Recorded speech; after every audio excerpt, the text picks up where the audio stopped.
Magandang araw mga kaibigan. Nako mga kaibigan mainit itong pag-uusapan natin.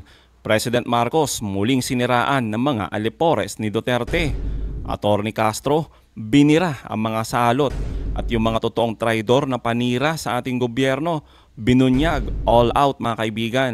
At abangan nyo din mga kaibigan narinig na nga tayo ng ating Pangulong Marcos. At isang journalist mga kaibigan ng mga DDS, nako, iinit ang ulo ninyo dito. Matapos ang naging pahayag ng Pangulong Marcos na bukas siya sa pagkasundo-sundo sa iba't ibang grupo, abay winalangyana na naman ng mga alipores ni Duterte.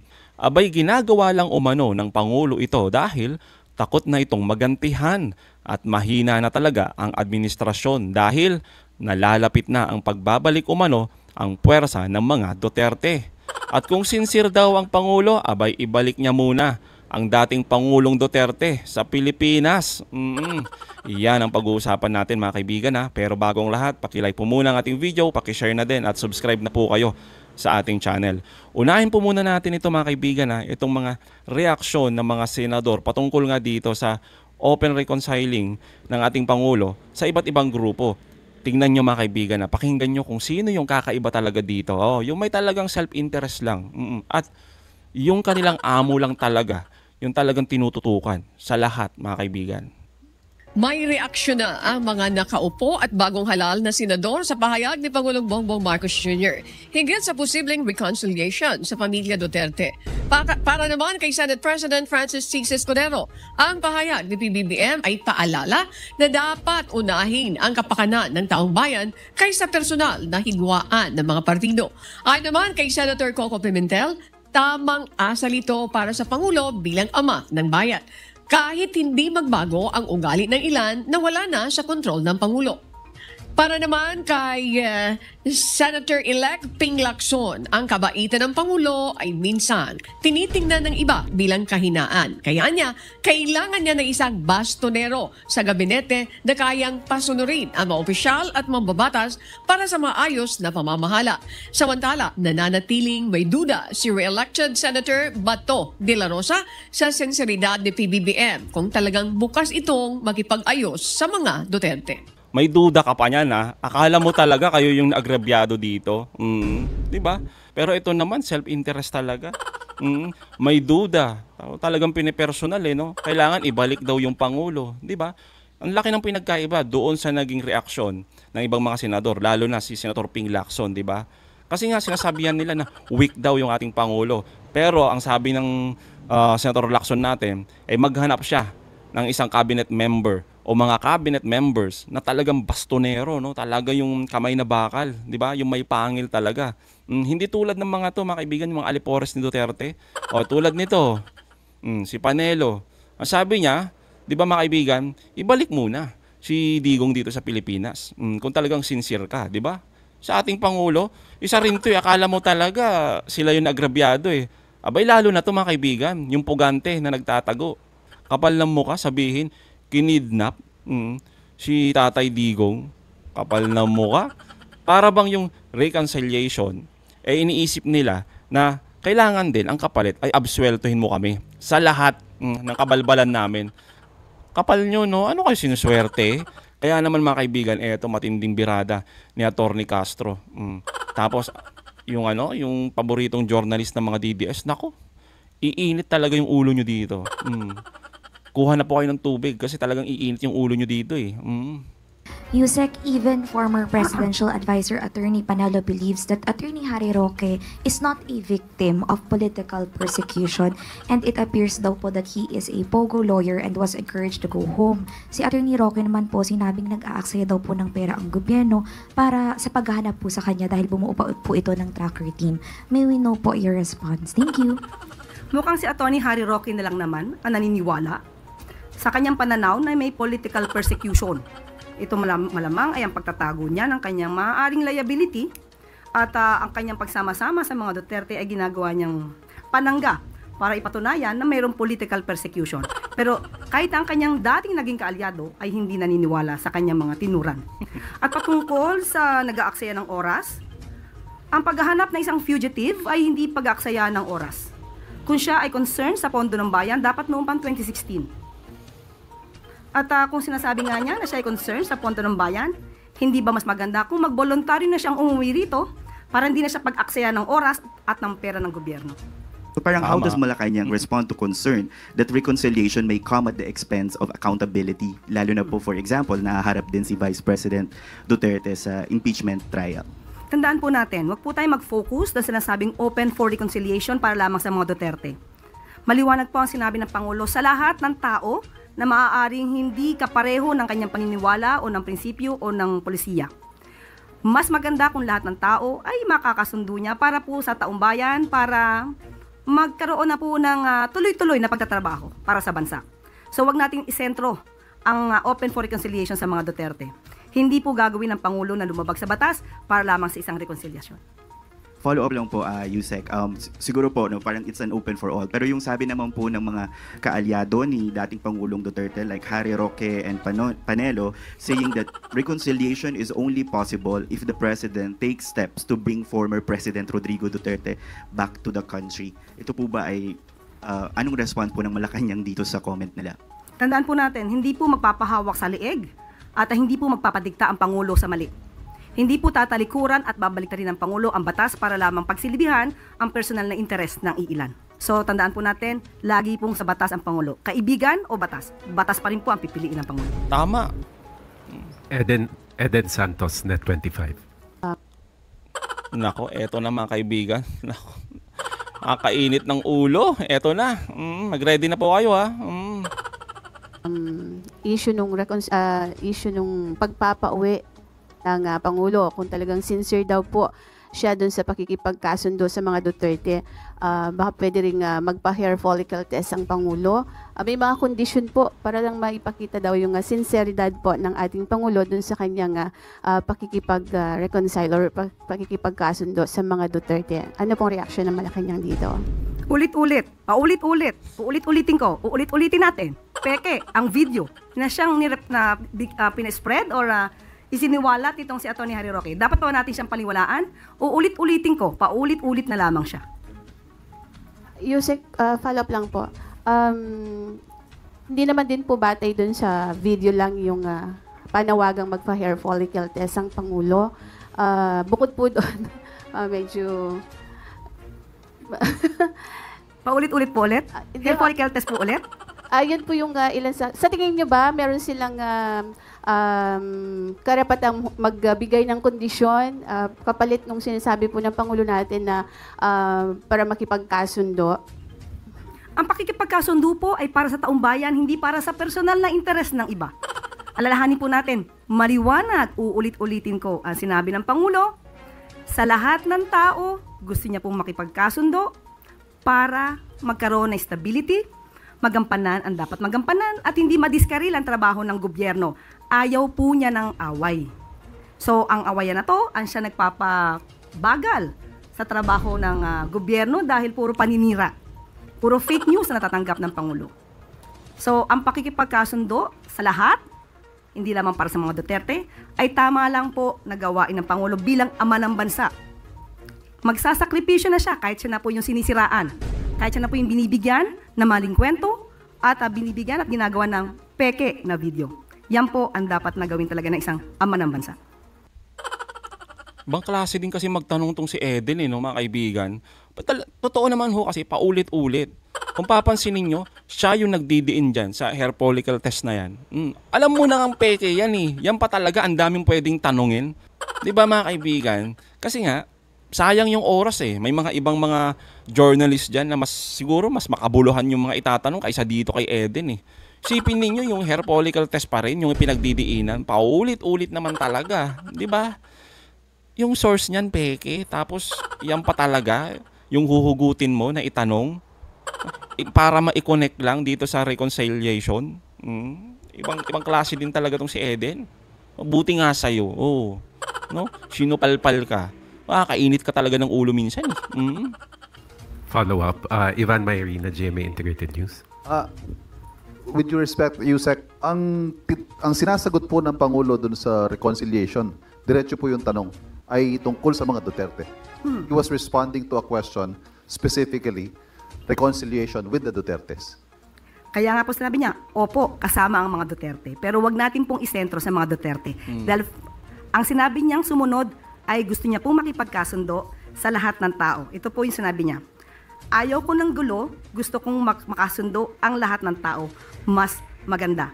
So, kung isa pong parte ang pakikipagkasundo sa mga Duterte, maganda po yun.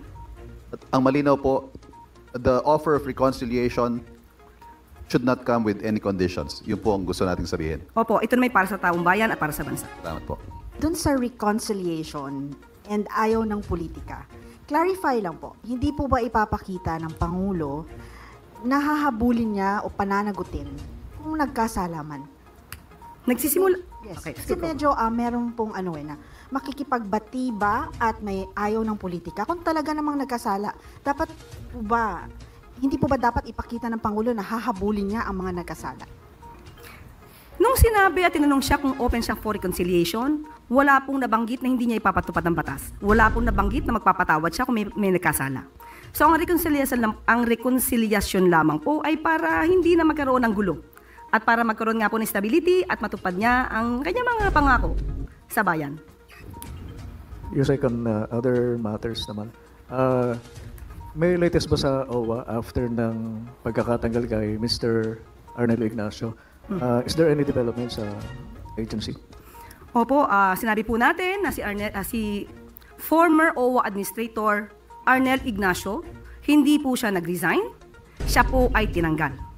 Dahil sa mga anomalyang nabanggit na po ito ni Secretary Hans Kakdak. At maliban po dyan, mayroon pa pong isa na makakasama, ang Deputy Director na si Emma Sinclair. Pareho po silang tinanggal, hindi po sila pinag-resign.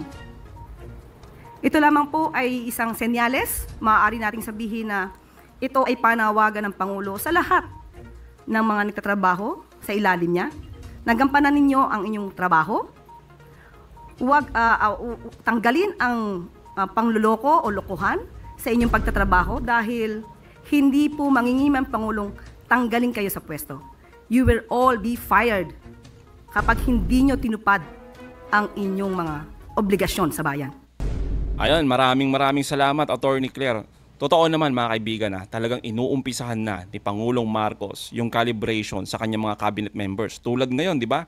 Nagtawag na siya ng mga courtesy resignation sa mga alam nilang sa sarili nila mga butaw sa kanilang mga tungkulin sa mga cabinet members niya. Nagtatawag na ang Pangulong Marcos bago pa niya tanggalin. Abay, sinasabi niya na, ikaw ba'y mahina? Mag-resign ka na. Pinagbibigyan na kita bago pa ako yung gumalaw na sibakin kita. Di ba? Mabait ang Pangulo. Pero mga kaibigan itong reconciliation ng Pangulo, abay ginagamit ng mga Duterte para na naman sa kanilang pansariling interes. Mantakin nyo, sabihin niya, bago makipagbate, ibalik muna si Digong sa Pilipinas. Di ba mga kaibigan, napansin nyo, halos lahat ng mga panawagan ngayon ng mga alipores ni Duterte, ibalik si Digong. Bago daw makipagbate sa ating Pangulong Marcos, di ba? Yung bang pagkasundo-sundo sana para sa bayan, ay hindi, iba sa kanila. Kailangan muna, bago yung sundo-sundo na yan, sunduin muna natin si Duterte sa dahig at ibalik dito. Yun ang gusto nila. Kaya naman mga kaibigan, etong matindi. Eto mga kaibigan, isa sa napakagaling na political analyst talaga dito sa ating bansa. Napakaganda nung kanyang naging advice sa ating Pangulo. At ang Pangulong Marcos naman ay talagang nakikinig sa mga sinasabi ng mga eksperto, lalo na yung mga political analysts. Eto, pakinggan nyo mga kaibigan. Especially yung mga traidor ay dapat na talagang sibakin mga kaibigan. Eto, napakaganda nito mga kaibigan. Willing siya na isakripisyo yung kanyang mga banat sa kanya para lamang maging mapayapa yung bansa. Parang bahagi pa rin ng kanyang empathy framework, empathy message. Ang una mong gagawin ay cabinet revamp. Paltan mo na yung mga kwan mga natutulog sa kangkungan. Paltan mo na yung Secretary of Health mo na wala namang ginawa para ma-improve yung ating health services. Paltan mo na yung Secretary of Energy mo na hindi naman napababa yung presyo ng kuryente, napamahal pa habang inefficient yung serbisyo. Paltan mo na yung iyong Solicitor General na mukhang ang loyalty sa mga Duterte, hindi naman sa'yo. Kilasuhan pa si Laila de Lima para baguhin yung kanyang akwital. Di ba? Tapos yung paltan mo na yung Secretary of Labor mo na wala namang ginawa para sa labor kundi para sa sarili at saka sa mga employers, di ba? Paltan mo na yung mga na yan, yung mga walang kwentang cabinet secretary mo para ipakita mo na willing kang magbago, willing mong ayusin ang iyong gobyerno, willing kang mag-move forward. No, yun yung kulang. Although nabuksan niya. Sana lang ay baliwala yung kanyang sinasabi na indicative na reforms, no? Baliwala yung sinasabi ng empathy kung hindi niya gagawin yung isang malinaw at malawakan na cabinet revamp. Kaya kung gusto niyang sagipin yung kanyang gobyerno at gusto niyang durugin yung kanyang mga kalaban, lalo na yung mga halimaw na kalaban niya, mag-ayos siya at magsimula siya sa kanyang bahay. Alam naman natin na perception is reality. Tapos nag-aaway pa yung kanyang mga main. Ayun mga kaibigan na isa sa mga nabanggit ng ating political analyst na si Ronald Llamas, yung talagang malawakang revamp dito sa cabinet members. Kaya ngayon, araw na ito mga kaibigan, ay ginagawa na ng ating Pangulong Marcos. Di ba? Which is nagtawag na siya ng mga courtesy resignation sa lahat mga kaibigan ng kanyang cabinet members. Di ba? Sabi nga natin, kung ikaw, alam mo sa sarili mo na wala ka naman talagang pakinabang dyan sa gobyerno ng ating Pangulong Marcos, lumayas ka na, di ba? Huwag na makapal yung mukha, di po ba? Dapat ganun layas na, bago ka pa sibakin ng ating Pangulo na which is mas nakakahiya. Mag-ano ka na, mag-resign na lang po kayo. Parang awa nyo na. Kasi kawawa ang Pilipinas Lalo na to mga kaibigan, yung nagtuturo, di ba? Si Toby Chanco, eto, tingnan nyo, pakinggan nyo mga kaibigan. Main people, no? Yung no less than the campaign manager of Alyansa at yung speaker. Di ba? Si Toby Chanco. Tingnan nyo kung anong pinagagawa niya mga kaibigan. Which is totoo naman talaga, panira. Di ba? Hindi ko maintindihan bakit niya pinayagan itong kanyang campaign manager na magsalita ng ganyan. Na sinisi yung nag-file ng impeachment, sinisi yung 4 na impeachment. Yung unang nag-file ng impeachment, yung LP Akbayan Black, tapos Makabayan Black, yung ikalawa, at yung ikatlo, mga religious. Yung ika-4, yung anak ng presidente. Tapos pinalatan niya, yung mga nag-file ng impeachment, yun yung sinisi ng campaign manager ng Alyansa para sa kanilang kabiguan last election. Imbis na wineponize nila yung laman ng impeachment complaint, ang nangyari, yung kalaban nila ang nakapag-weaponize. Diba? Diba failure yan ng campaign manager? Tapos sisisihin mo lahat, no? Maliban sa iyong sarili. Tapos pati yung anak ng presidente na manipulate, na pressure. Imagine mo yung muka ng anak ng presidente pagkatapos sabihin ng campaign manager na siya ay nagamit lang. Pero ang linaw-linaw ng kanyang sinabi na kinakailangan niyang pumirma sa impeachment dahil ipapahukay yung kanyang lolo at itatapon sa West Philippine Sea. Tapos sasabihin ng campaign manager, hindi, na-manipulate lang. Hindi, na-pressure lang. Anong itsura ng anak ng presidente? Anong itsura ng presidente kung papayagan yan? Diba? So, okay lang naman punahin mo yung iba, pero magsimula ka naman sa sarili mo. Ano yung naging role mo as campaign manager? Ano yung hindi mo nagawa? Bakit nagmukhang biktima pa si Digong? Na human rights ang issue at saka rule of law. Anong nangyari doon sa 30,000 na mga biktima at yung kanilang mga pamilya? Ba't hindi nyo ginamit yun? Ba't hindi nyo ginamit yung 90% na anti-China? Para yung mga pro-China ay hindi nag-top sa Senate, katulad ni Bongo, katulad ni Bato de la Rosa. Anong ginawa nyo? Diba? Yung sinasabi ng presidente na massive corruption, no, crimes against humanity, yung sinasabi niya na kataksilan sa pagbenta ng ating bansa sa China, no, yung mismanagement ng pandemic, kaya ang daming namatay. Bakit hindi nyo ginamit yun? Bakit yung presidente lang ang nagsabi nun? Di ba failure yan nung iyong kampanya? Ay ikaw yung campaign manager? Kaya medyo naiinis lang ako na sinisi mo lahat maliban sa iyong sarili.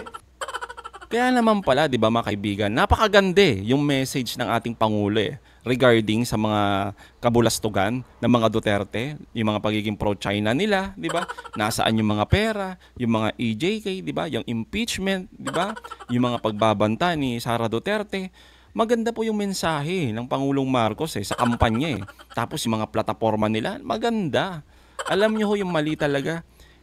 Doon sa campaign manager, mahinang nila lang, hindi na-execute ng mabuti. Kasi nga naman pala, hindi rin pala pumirma, sa impeachment, nako.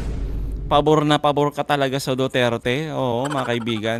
Kaya naman mga kaibigan, tama.